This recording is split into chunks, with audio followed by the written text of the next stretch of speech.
still get nervous doing this shit, so I asked my mom for advice, and she's like, just imagine the crowd naked. And I was like, fuck you, Mom. That's creepy as shit. I'm imagining you all with more clothes on. You're wearing 3 handkerchiefs. You're wearing a romper. Shit is tied up here. I respect people's privacy. All right, good morning, Casper. What the fuck is up? No, that's a cheap fake applause. Don't do that shit. All right, so in an effort to be like more understanding toward women, I've actually been transitioning or doing gender reaffirming surgery strictly to my middle name. I've never liked my middle name, so now you can call me Devin Marie Fulton. And now I've wanted, like, ever since switching it, like, my algorithm on Instagram is all of a sudden like house chores, and I feel more empathetic. Like, I was walking past it was a hot summer day, and I was walking past a hot car, and I just saw a baby inside it with the windows up, and I was like, aw, that poor baby. And then I kept walking, but like, I felt empathetic. So one thing that's for some reason been on my mind all week is like, you know, these hip teens in Portland, I wonder, specifically like the homeless, because that's all Portland is. I wonder like if they're up to par with like the cool sayings nowadays. So like, I wonder if there's just, you know, some of those cutesy tweakers that like, so like right before hitting the crack pipe or like right before hitting their heroin, they're just like, girl dinner.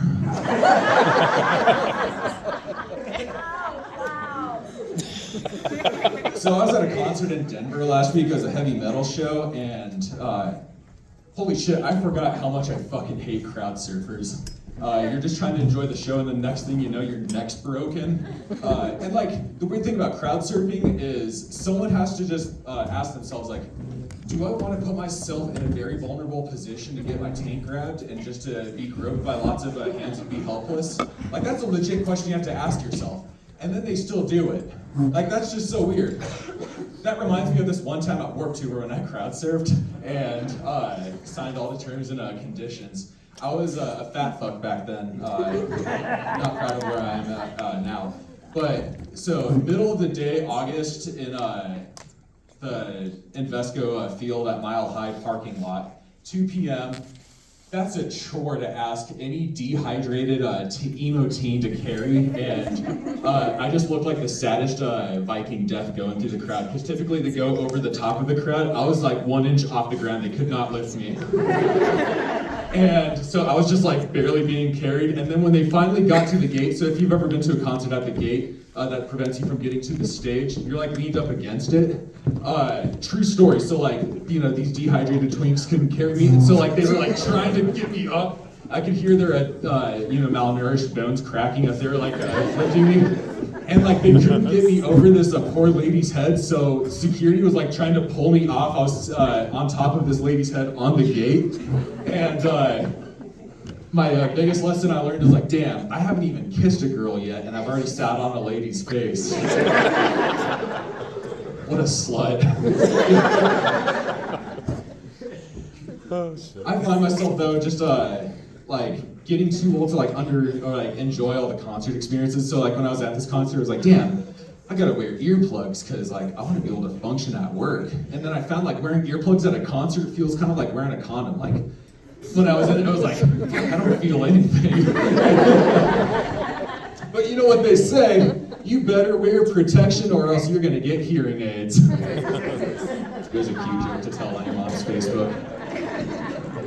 But then I also just find myself, like, I grew up listening to hardcore music and pop punk music, so like emo music about dudes that just can't get laid. Can't relate. But, no, I'm just joking, I cry every night. But now I get pissed off when I see guys like Machine Gun Kelly gentrifying my fucking genre. This 40-year-old dude hitting on Eminem's 16-year-old daughter coming over, and now hitting on other girls through his music, you know, just a monotone voice, 40 years old, just singing like, I wanna get high school pussy. And that shit sucks, because like, I'm now a grown adult, and it just makes me feel like I still live in Glen Rock. Boom! Move it! Fuck those teachers that said that we wouldn't be shit. How are they so accurate? yeah, I'm trying to just be more understanding, and but the more I try to be more understanding, the more I realize, like, no, people are saying some dumb shit out there. Like, I was at a conference, and this clinical psychologist was like, yeah, so stoicism is just shame turned inside out. And I was like, what the fuck does that mean? Everyone in the room was like, that's so awesome. And, you know, that's me, like, if I was donating to charity, and this lady was like, oh my God, you're so generous. I'm like, no, my pride just prolapsed. Like, what the fuck does turning anything inside out mean? I don't know, just kind of weird. Anyone here go to the craft fairs here in Casper? How cool is that, right? All 12 people that, or every other person decides to get a 3D printer and print dragons. Like, that's cool, get stared at by a bunch of crackers. Hell yeah, dude. And then it's weird seeing Cybertrucks here in Casper, like all 2 of them, but yeah, fucking weird. Licking the boot of the world's wealthiest man. I won't get political, but I will say this. Dudes that drive Cybertrucks definitely arched their back when they got spanked as a kid.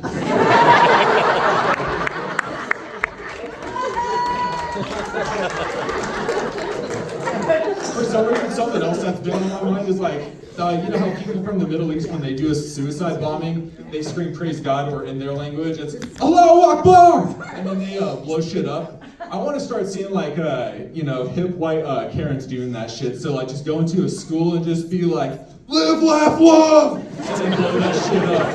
How cool would that be? Who here likes impressions? Fuck that guy. You wouldn't.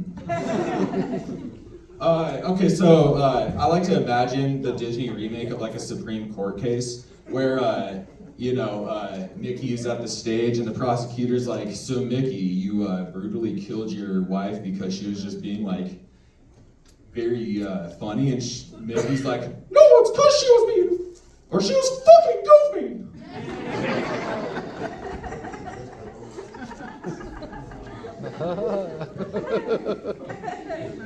All right, I think I'm right up at time.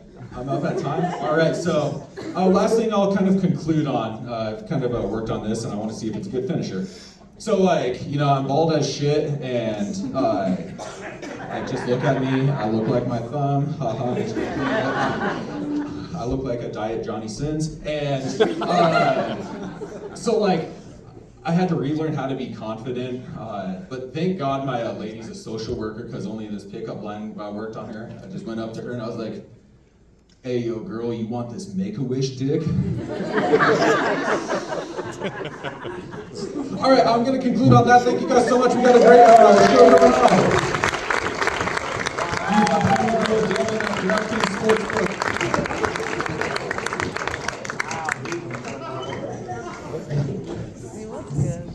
Tevin Fulton, everybody. Good job.